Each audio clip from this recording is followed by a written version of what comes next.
Welcome everybody to our Wednesday study class that shall not be named. I'm your host, Robert Haas. We did not stream it onto YouTube, but I just went over my costumes for Dragon Con, which was probably the most exciting part of our discussion on Kabbalah. So in case you're wondering, I'm going as the Rick Moranis character in Ghostbusters, as a prisoner from Andor, as Steve wearing the Anchors Away costume in Stranger Things, and as probably either Darth Vader or Obi-Wan Kenobi. I haven't figured out which one yet. So I have both costumes. The problem with Obi-Wan Kenobi is I don't want to grow a beard because you have to get a fake beard, wear that all day. All right. So I can tell you guys are all excited about that. Secondly, the second part of our study session, we're going to talk about the Kabbalah. So welcome to Lou and Genevieve. And who else is on? Larry and Jane and Eva and Ron and Michael. Hopefully, Michael is back. Michael's back. Michael's back. Wow. Welcome back. Oh, Ron. So what we're doing today is we're going to take on the most famous and in many ways complicated aspect of Kabbalah. Now, we've talked about Kabbalah a couple weeks in a row, and as we know, it can be very confusing. The Sphirot, which we're going to talk about, are very confusing, and I'm going to do my best to bring it all together so it's even more confusing than usual. So that's what we're going to try and do, is make sure everybody's confused. So again, Kabbalah, for those of you new, it's just a new way or a different way of connecting with God, using different ideas, using the text, finding new meanings. In English, it's called mysticism. It is not magic. We talked about some of the beliefs as God is everything, God is nothing, that we are waves in the ocean. What else have we talked about that I forgot? We talked about the history of Kabbalah. We talked about the basic understandings. Pshat is the basic understanding of anything. Remez is the allegorical meaning. Darash is the inquiring, like a sermon. And Sod is the secret meaning, the esoteric one. And that's the one that really is what we talk about when it comes to the Kabbalah. So we talked about a little different things, but really the most famous section of this is the Sphirot. And we're going to talk about how many of you guys have heard of the Ten Sphirot. You may have heard of it. You may not have. This is really what is considered by many the most important aspect. I'm going to show you the picture first. So you may have seen this picture before. There's a lot of different ways of doing it. Oh, yeah. Okay, so this is what the 10 Sphirot, the 10 emanations, there's different translations for Sphirot. Here it looks like 10 circles, but you'll notice there's actually 11. So the top one is more really God almost. So it's not even really considered part of the emanations, and we'll explain why. So this is the basic emanations, or the 10 Sphirot. And we're going to talk about that now. And it's a very complicated but beautiful teaching. I'm going to go over it as much as I can. And again, I have some limited understanding of it myself because it is so complicated. But we have to understand, what are the Sphirot basically? So basically, if we understand God as this all-encompassing power or all-encompassing being, then obviously we can't come to know God in God's fullness. It would be like going into the sun. It would be too much for our brains to handle. God is not God if God was easily accessible or understandable. It is too overwhelming. So what we talked about a couple ways is, one, God is everything, but then God withdrew God's self, tzimtzum, and then put us kind of inside God. So it's kind of like making a hole in our bodies, putting something in there that fits perfectly and covering up. And that's one of the thoughts, that God had to withdraw God's self to put us in there. The idea that God withdraws God's self is a complicated one, because how can you be all powerful and then make and all encompassing and then make yourself less than and that is a very complex question. How do you make yourself less than if you're God? How does God create something when God is everything? And so this is also a discussion when it comes to Sphirot, because the Sphirot are really centered on God's relationship with us. How do we relate to God?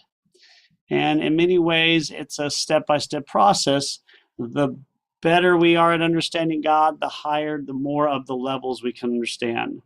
But the top 3 levels we'll never get to. There's like certain places that human beings cannot achieve, but everybody can start at the first step. It's kind of like a bridge. Everybody can get to the start of the bridge, but are you going to be, how far along the bridge will depend on what kind of human being you are.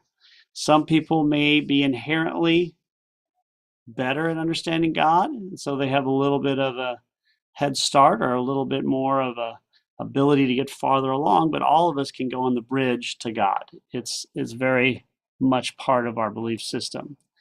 So some believe, though, for God, though, to speak to us or be connected to us, God has to lessen God's self or create, in this case, vessels, ways to show aspects of God to us. So it's kind of like the ocean. But to show parts of the ocean, God's going to put part of the ocean in different colored glasses. So we're seeing part of God, but one only small aspect of God. But it's all part of God, but if it's in colored glasses that are different colors, then it's different aspects of God. So that's often the way it's used. Glasses that are different color, you pour with the same water in it, but it looks differently. And that's one of the ideas. So when it comes to the Sphirot, there are 2 things that they're supposed to do. One is to act as light, to reveal themselves. Some call them the luminaries. So the Sphirot are there to show us what God is, to reveal God, but also to limit our revelation. So it's both to show us what God is and to make sure that we're only getting specific aspects that we are capable of understanding. So each cup of God reflects something about God that we try and connect to. Some people use the Sphirot as they give the example it's part of the body, and we'll go over that in a bit. So is everybody understanding so far? Just think of this picture. Rabbi, question for you. Sure. I remember a couple of years ago we had read the book "The Many Faces of God," or Yeah, the many still one of God. my favorite Kabbalistic book.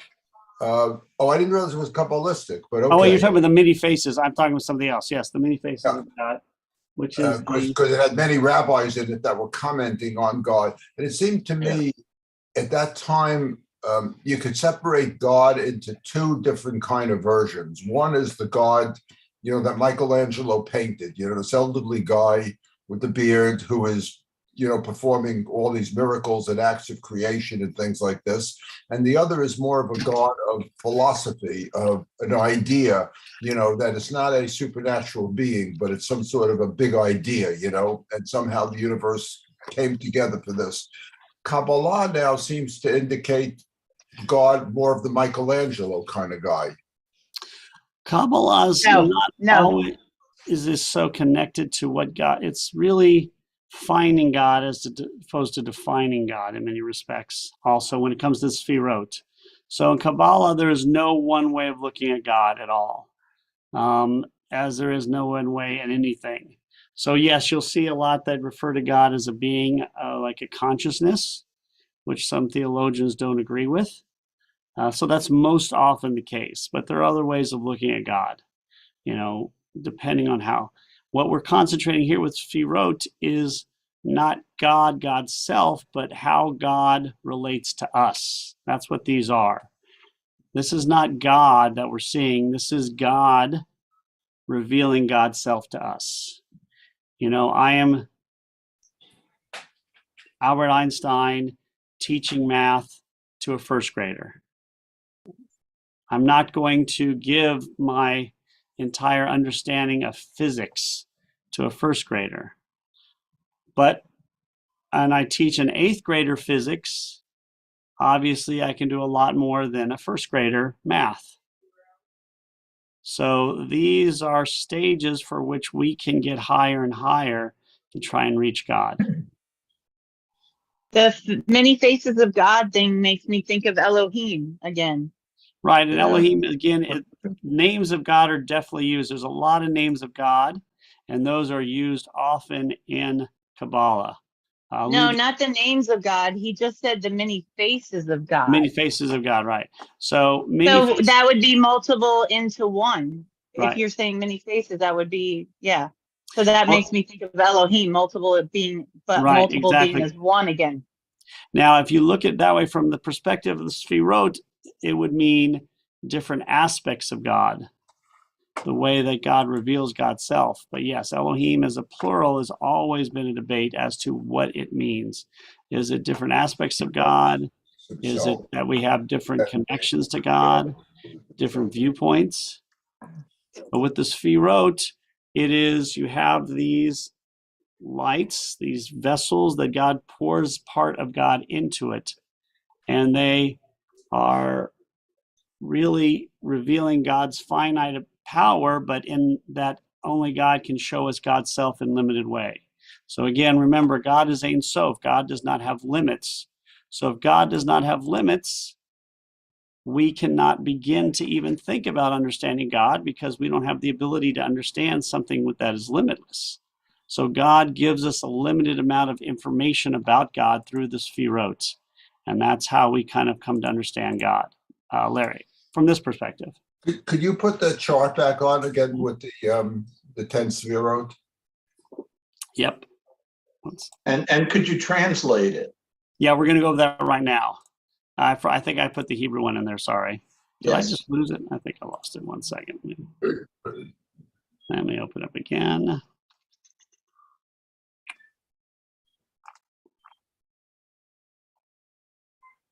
Sorry, I'm looking at. Okay, there we go. So we're going to go and we are going to define these as we go along. I just have one question about the chart, if I could, because that's the Hebrew one, but that's okay. Let me find I can find the English one. Okay. Well, I'm gonna define it for you, but All right. I should have just done. You're right. I should not have done the Hebrew one. I apologize.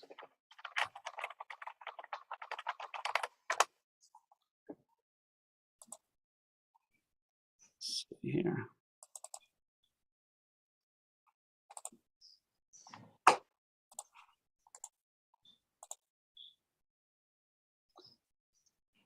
Okay.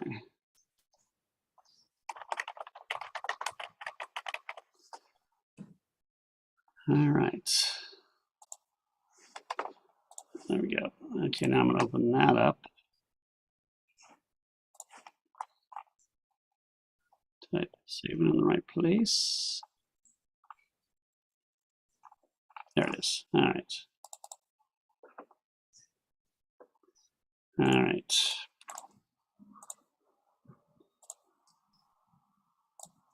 Here's the English. Here it is in English. Oh, okay. Thank you. But, you know, last week when we chatted about this briefly, I kind of made in my mind this analogy to Buddhism, which we talked about briefly. But in Buddhism, there seemed to be this, you go from level to level. But here it seems like there's no one straight path. It looks like you can go from one to another in any one of the, I wouldn't say an infinite number of ways, but you could calculate the number of paths that you could probably take, maybe 100 different paths and get there. So there's no one path to, you don't have to go in a particular order. Is that correct? Well, generally speaking, you may have to go level this way, go up this way, but these three right here and these three are connected. So Hol, Netzach, and Yesod are the first, those three are connected to each other more than the other three. So if you do go up, you generally have to go up these three level here to try to Is there a understand. starting point? The Mount Malkut right down here is where everybody's at. Oh, So okay. we're all down here. Now, God is over here. You know, God is up here. We're not getting to these up here. We're just getting to here. Actually, there's one missing here. There should be dot right here. So I'll get another one. What does And that mean? dot means, Yeah, we need dot. Let me see if I can find it. Here we go. Oops. Dot is supposed to represent basically like the reason why it's Rabbi. Maybe you should explain why it's not there in that one. Well, we're going to go over first. We're going to go over. Let's okay. go over everything first. I was just trying to answer Lou. Oh yeah. So sometimes it's not there, but I'm going to put it here because I think it's important because it's such a connective place for the. So there it is. All right, so I see some question. Oh, now we see it. Yeah. All right. So this one Knowledge. is, I think, very important for these three right here. All right. So this is probably a better one. And there should be connections from dot to Chokhmah and Bina. For instance, have you guys heard of the organization Chabad? Sure. Chabad is the acronym for wisdom, understanding, and knowledge. Chabad. So that's how important it is. All right, who's in the chat? So, any questions in the chat? Are these past the heaven? They are, some would say they are past the heaven. They are also ways to understand God in this reality. So it's not just about getting to heaven, but the more you understand this, obviously will impact how heaven relates to you. So all of these things are connected. So when we get to this, first of all, we have to also understand how God works. What do we believe about God in terms of God's appearance? We generally believe that God is formless, right? But yet God created human beings with hands, with legs, with eyes, with ears, with a brain. So this is one way God connects with us, is by giving us these things to search for God. but he created us in his image, which is formless. It's kind of, can't Exactly. reconcile that. So I think. also, I think go ahead. sorry, I've been thinking about this lately. I wonder if when he says he made us in his image, he made us creators. It's not about our form. He's a creator and he made us creators. It's like the ultimate game, like Minecraft. The creator, the game player makes their own game. Yeah, and there's many ways, and all of those correct. I mean, we don't believe God has form, but yet God has made us in God's image. Maimonides, you would say that's intellect. Genevieve just said it means we can create, or we can think. Others would say we can control our urges, which animals cannot do. We can grow as beings, which animals cannot do. So there's a lot of different ways to look at God. So when we look at the Sphero, we have to understand this. The Sphero are not God. They are emanations of God. They represent aspects that God is teaching us. So these are divine attributes that God is sharing with us if we can reach them. So it's not like we're reaching God. These are just aspects of God. We're looking at the 10 glasses that have part of the water of the ocean, but obviously the ocean is much bigger than 10 glasses. So for the first three, they are, of course, intellectual in nature. So let's see if I have questions. I like the Minecraft parallel as well, because I'll be learning a lot more about Minecraft in the next couple of years. I cannot imagine why. Because my 5-year-old and 4-year-old already seeing videos of Minecraft. They already know what it is. So they're my dust. As soon as my daughter learns how to read, that's the only reason she's going to learn how to read, because she wants to play Minecraft. Keep saying, no, Maybe you can't play Genevieve can do. Maybe Genevieve can give us a tutorial on Minecraft when it lessened. I'm Yeah, curious quite to know. frankly, that's like, So basically, Well, not Minecraft now. I is didn't like mean.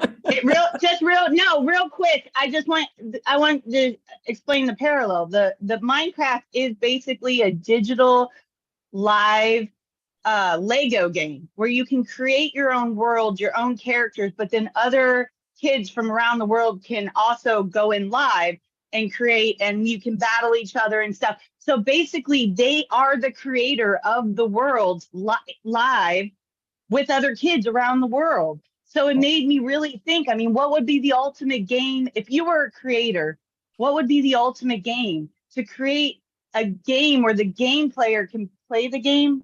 Or where the game player can be the creator as well, right. is what I'm saying. Because then it's infinite, right? It goes on forever, because now you have 100 million creators that are all creating, and then it's like a self-growing machine on its own. Like, you don't have to do all the work now because you've created creators, and now they are creating. But you know, the Sorry. thing that not to embellish too much conversation, but games have rules. I think that's the difference. You know, Yeah. if you have a game, there are rules. Commandments, And it seems like Minecraft doesn't have any rules. There's commandments and laws of nature and science.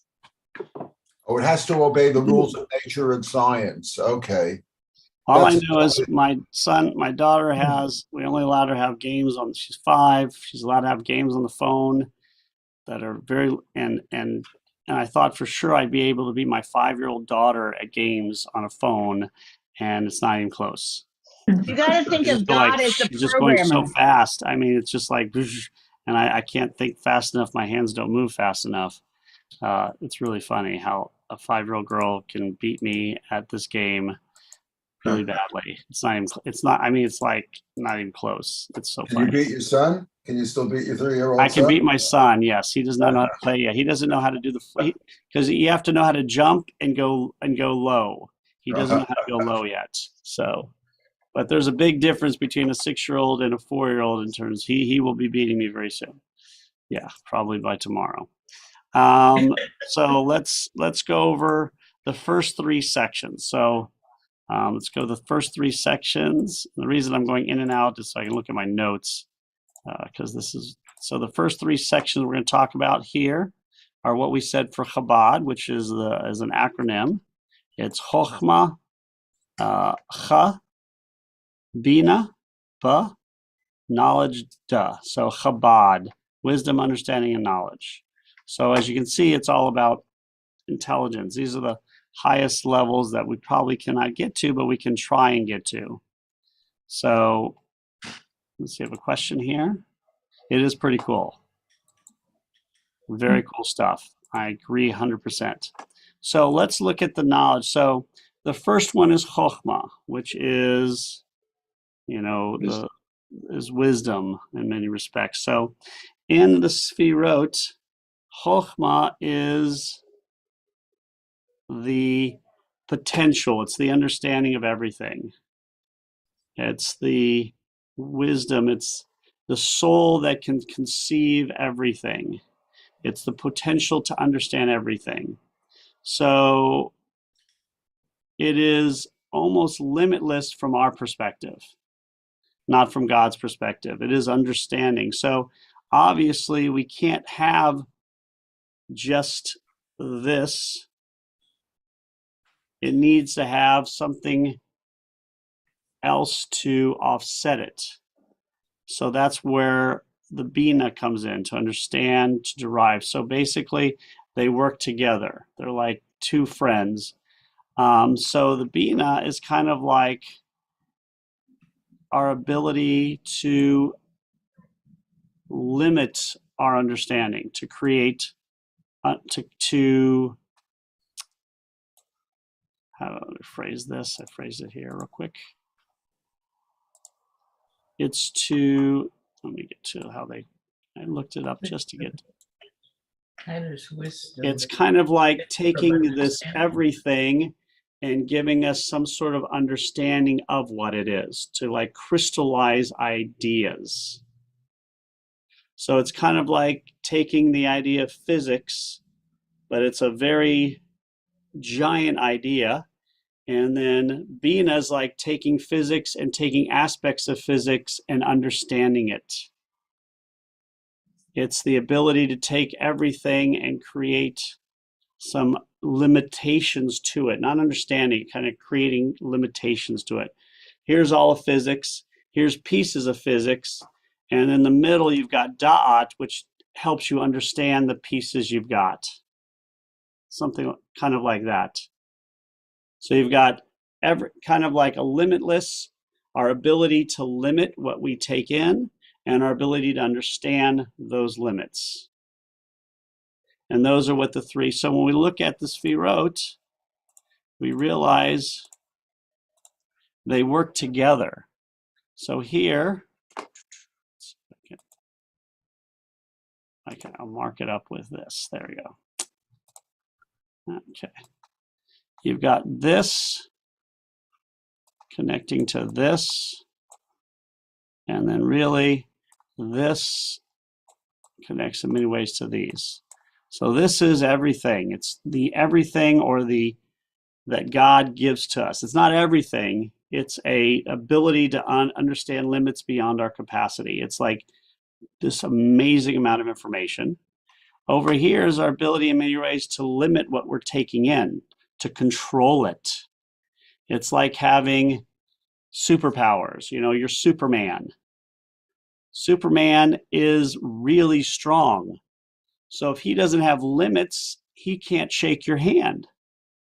Because if Superman shakes your hand and doesn't understand how to control the limits of the strength, he will break your hand. Not my hand, obviously, because I have super strength also, but a normal human being's hand, he would break. He's got to understand of the limits, and the dot teaches him how to really use those limits. He can't be Clark Kent unless he can limit what he is doing. And he can't be Clark Kent unless he understands what it is to be like human. So this is where we have these three sections here. And they are very much, in many cases, beyond our understanding, but we still are able to try. The da'at, that middle section, is where we implement how we learn stuff. You know, physics is a giant concept beyond our compare. Now we can take limited amount of physics, and then here we can understand physics, and we can use it to make, you know, atomic power. So that's how those three work together. And it's That's what I was going to say. Oh, sorry, I keep cutting you off. No, please go. No, go ahead. I think there's a delay with the Zoom. I was thinking the same thing. It's almost like, and I know these words might be flipped based off the chart, but it's like learning, right? You're given information, but then you have to actually absorb it and understand it. But then after that, you have to know how to utilize it for your future, or how to take that information and put it into effect. That is very good, just like that. There's also an understanding that you have to limit the information. It's like writing a paper. You know, you have tons of information, but you know you can't use all of the information for your 10-page paper. You have to be able to limit the amount of knowledge that's going to be used, put some sort of end and beginning, and then you take the end and the beginning and you put it into use, and then you write the paper. So then that's where mass consciousness comes in, right? Because not any one person can know everything. So if somehow you can connect like a blockchain, then you can know more. Yeah, exactly. And again, we have to understand that these concepts are in many ways beyond our understanding, in terms of, like, we may not be able to reach the levels that God gives to us, but we still try. So, but we also know there is lower levels that are just as essential to us. So we'll get to those. Let me get to. By lower levels, do you mean they're less important? They're not less important. They're more accessible. Oh, okay. They're starting points then. Yeah, so they are things we can reach. 2 and 2 is not less important than 57 times 57. 57 times 57 is not more important. It's just harder to reach that understanding. So It's the interesting next, they chose the number 10, which obviously you think Oh, yeah. immediately of the 10 commandments. And you think that, if you obey the 10 commandments, you will reach nirvana, so to speak, right? well, I think 10 is used for the obvious reason because we're human beings, and these type of numbers really make it easier for us to relate. There's a reason that we use similar numbers. Some would say also the number 10 has special powers or special ways to connect to God, and they use the Sphero as an example. But that is definitely why 10 is used for the Sphero, because 10 is such an important number to Judaism. It's interesting also that they put beauty in the middle there, like the bullseye. I would have thought of all of the ones there, and of course, beauty's in the eye of the beholder and everything. And beauty is probably, the most subjective of all of the ones there. Yeah, you're right. In the way we look at it this way, but we're going to kind of understand it on a different level, but you're exactly right. So Okay. again, wisdom and all of this and knowledge is great, but before we get to there, even try and get to there, we have to really understand something more important in some respect. Not more important. We have to understand values before we get to information. So the next section, of course, we have are the emotions.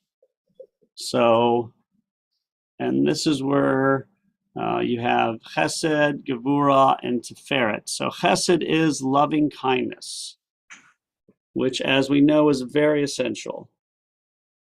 This is how the world was built. The expectation that we're going to treat people with respect and kindness. But everything needs limits. So everything has to have some limit to it. Why does loving kindness need limits? It sounds absurd, right? Loving kindness needs limits. Well, it does, because if we only have loving kindness, we don't have the ability to discern when it should be used or to protect ourselves. I have loving kindness for this mass murderer, and I'm going to go to him with loving kindness and be supportive. I have loving kindness to the person who is cheating me all the time. I have a loving kindness for someone who hates me or abuses me. Loving kindness is essential. You have to have it, which is chesed, this one right here, sorry, or mercy as it's used here. But you have to have the strength to wield it, the strength to limit it. Just like you have to limit wisdom with understanding, you have to limit loving kindness.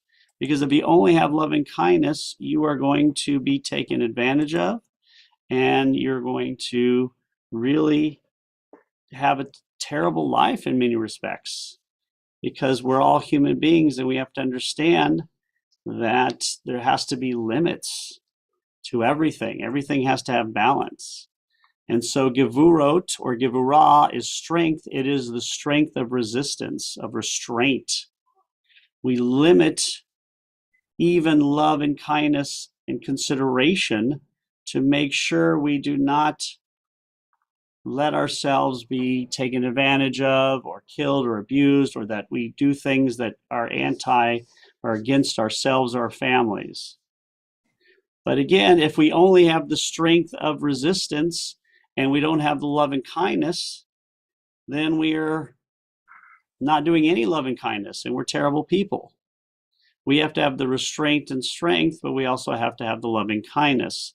And of course, to blend those together, you need the middle one. That's Tiferet. It is the result of balancing loving kindness and strength. So even though we see the word is used as beauty, it really means something a little different. This is our ability to take, mercy, to take this and balance them out. Just like this balanced these two out, you need to ferret, the beauty of understanding to balance out love and kindness versus strength. So I need mercy, but I need the judgment to use the mercy wisely, and that the judgment to be able to. The judgment is the restraint. I need the mercy.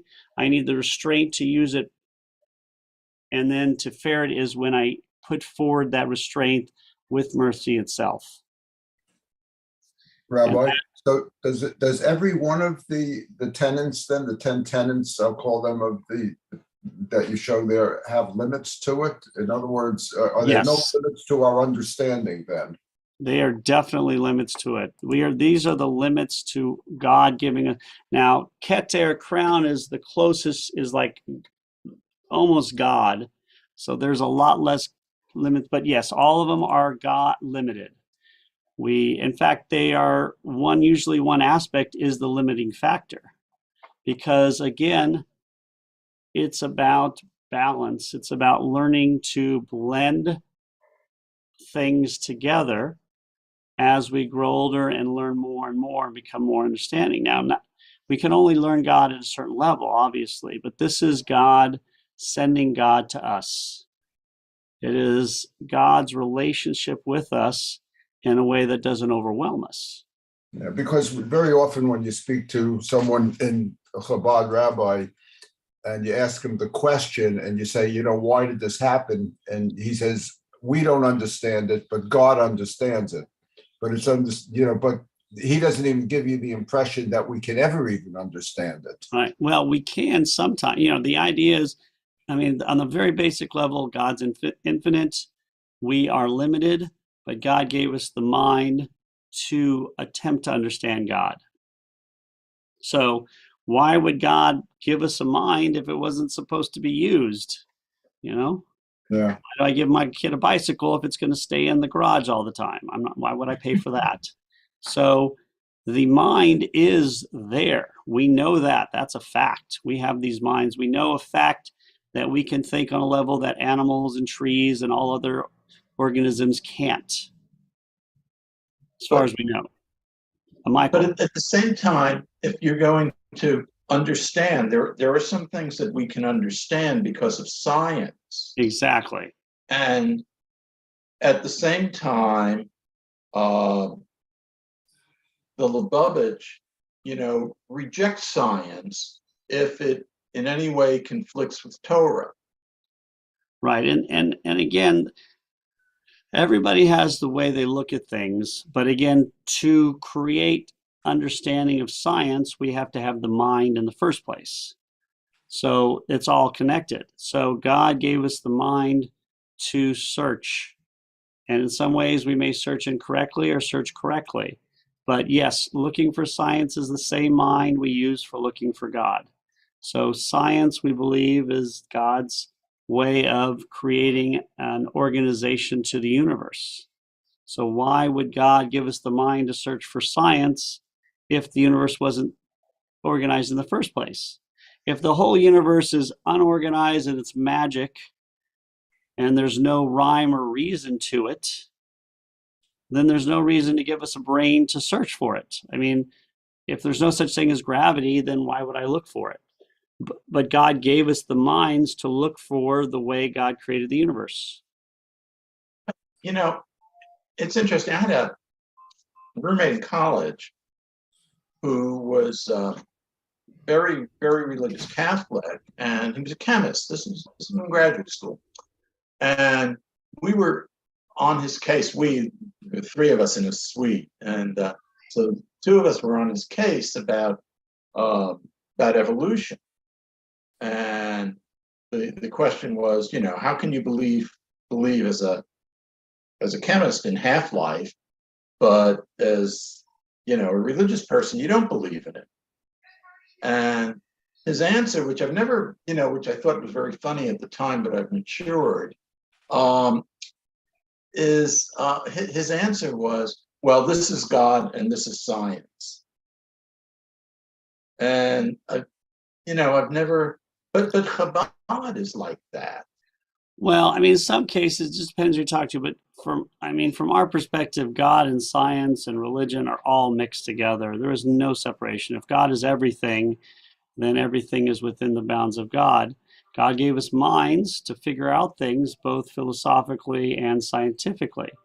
God gave us different minds, so some people would be better at one than the other. All of it is connected. There's nothing in Judaism that says science is not part of it. You will have people who take things literally. Funny enough, that is a much more recent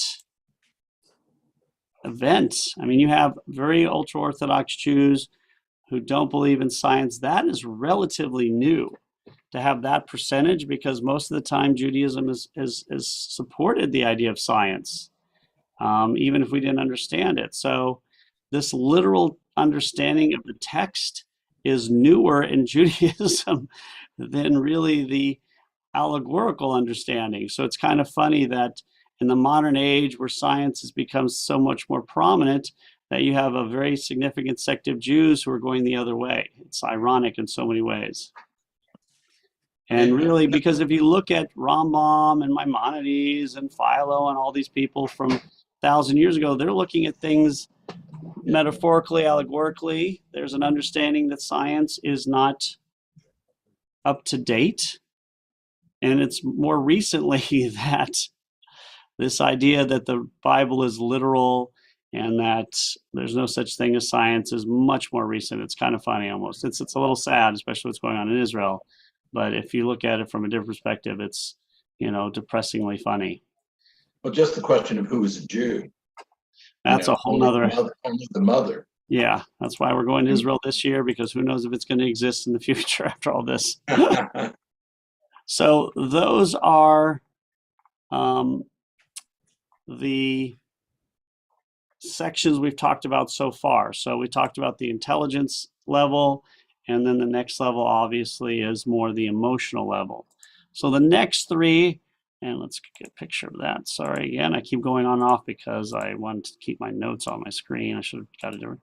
The next three obviously are going to be the three that are more accessible.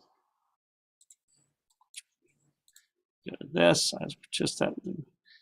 Yeah. So, there are those who believe that the world was created in 6 24-hour days. That is really a strange belief. I did have somebody, they were my high school teachers. They were ultra, they're not Jewish, but they're Christian, but they're like so Christian that they won't hear other opinions, which I'm like, okay, whatever, you're entitled to your opinion. But I was like, I laughed and I was like, okay, if you're the creator of the world, let's say you're God. Okay, just in this scenario, I was like, would you really, as a teeny tiny small human, would you, I don't know, I just was like, would you really subscribe to a teeny tiny human? Would you restrict yourself to 24 hours? And they're like, yeah. And I was like, that doesn't make any sense, but okay, whatever, you're entitled to your opinion. Yeah, it's a really strange opinion when you look at it, that there's a cosmos, a universe, and God is using one little planet around one little star to base the day of the universe. Because the whole universe, we are a 24-hour cycle because we revolve around the sun, but nobody else, there's probably no other planet or very few that have the same 24. And so the idea that the universe revolves around this one planet's going around the sun is very strange. Now, some would say 6 days to God is billions of years, and that's probably more reasonable, saying that God created the world in organized fashion, and it took 6 days or 6 increments from God's perspective. That's a whole different thing. But to use the Earth revolving around the sun as the creation of the universe is very difficult from a science, even for those of us who aren't scientists. So, but yeah, a lot of people do believe that. I'm not one of them. But you don't want to insult other people's beliefs, but it is a tough belief to think about. Okay, where were we? Okay. So we are going to, well, first we may not get to the last part. Does anybody have any questions? All right. Now, did I confuse everybody pretty much? Could I Thank ask you, one Ian. All right. question? Could I Yes. ask, when you were in rabbinical school, how did they approach Kabbalah? We really didn't delve too much into it, maybe a little bit. It was, you could take a class or two on it, I think. I'm trying to remember, but it was not one of them. Again, the idea of rabbinical school is to give you your foundation. And you really, the idea is we're going to learn how to learn. And then as you get older, remember Kabbalah, traditionally, you don't start studying Kabbalah till you have a very strong understanding of the basics. And we talked about this, that it's, the age was 40, but again, 40 hundreds of years ago doesn't equate to 40 today. 40 hundreds of years ago was a full life. If you were very fortunate, you lived to 40. The average life expectancy, 100. In 1900, the average life expectancy in America was around 40, 41. That was in 1900, after we already started having basic modern medicines.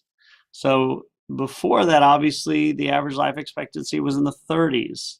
So there were people who became 50, 60, 70. We know there were elders, but it was a very small percentage, because what happened is if you got sick and as in your 40s or 50s, whatever, you die. I mean, that's just often what happens.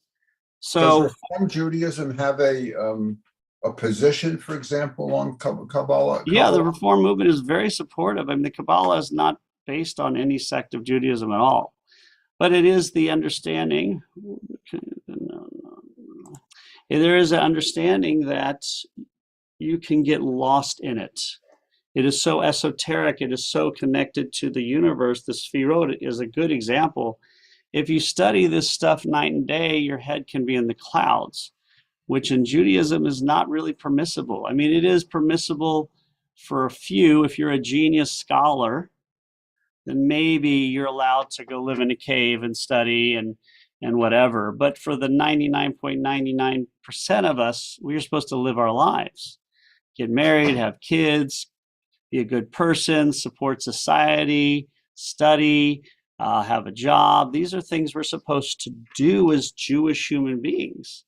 So the idea of studying the Kabbalah is, one, you got to wait till you're old enough and you have you're kind of grounded.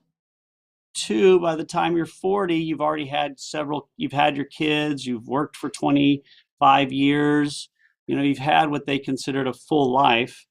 And so that's when you can start studying this. Obviously, today it's different because, we live, my kids are going to live on average to 103, they think, depending if the planet doesn't destroy itself. So we're living, in many cases, on average, 3 times longer than they were, 3 times longer. And that's just going to grow probably. So there's no reason to wait till we're 75 and retired anymore to study it, but there is a reason to wait till we've really have some sort of understanding of the world and not get lost in it.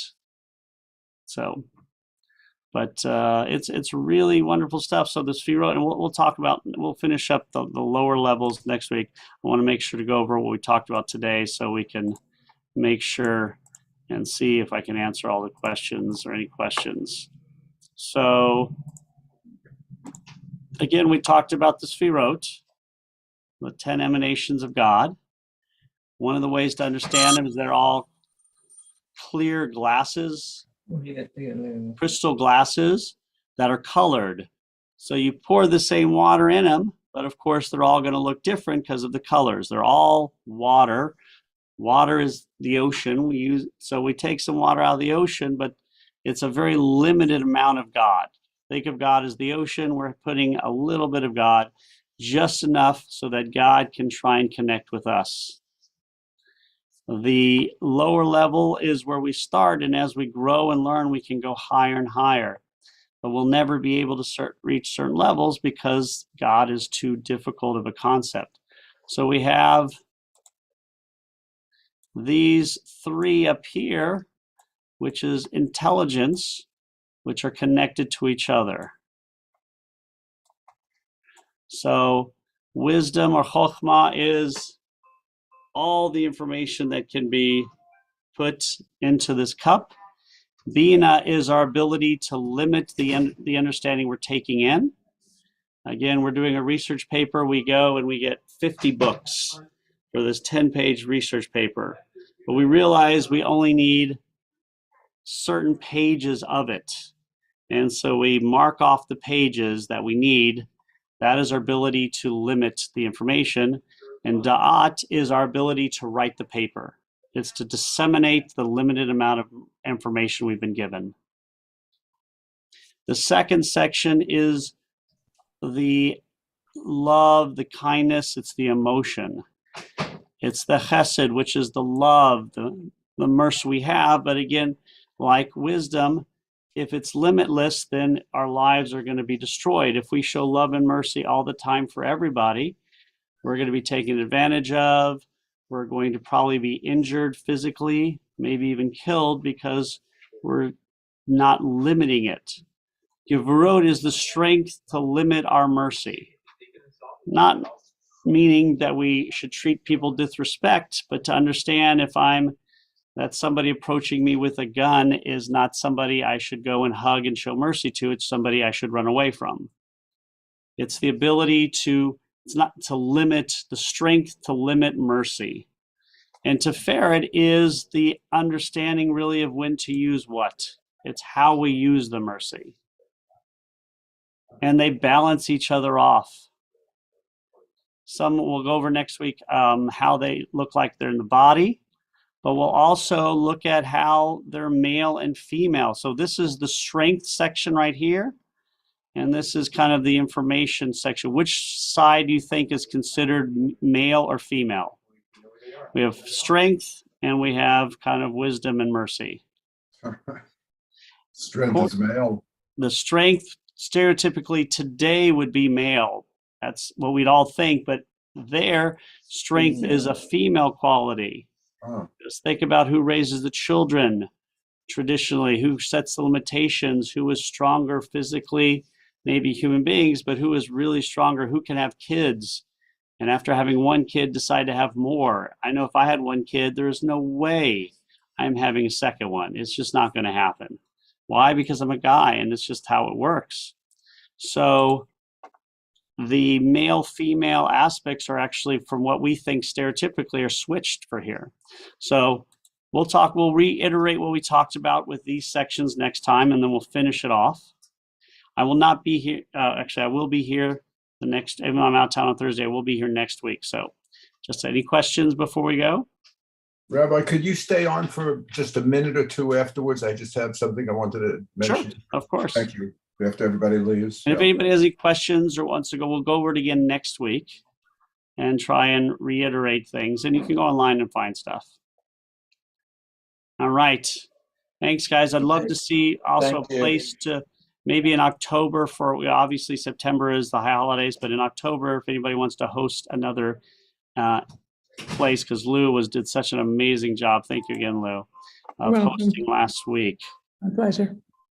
And all right. So if anybody has ideas, all right, you guys. Well, thank you. I'll see you guys. I'm going to stay on the line for Larry and for Jane, but I want to wish everyone all the best. We'll see you next week, and hopefully you'll get all the information soon. Also about high holidays that should be coming in. It was sent out already. I think it's being sent out today. I think it's been sent out online, but it's being sent out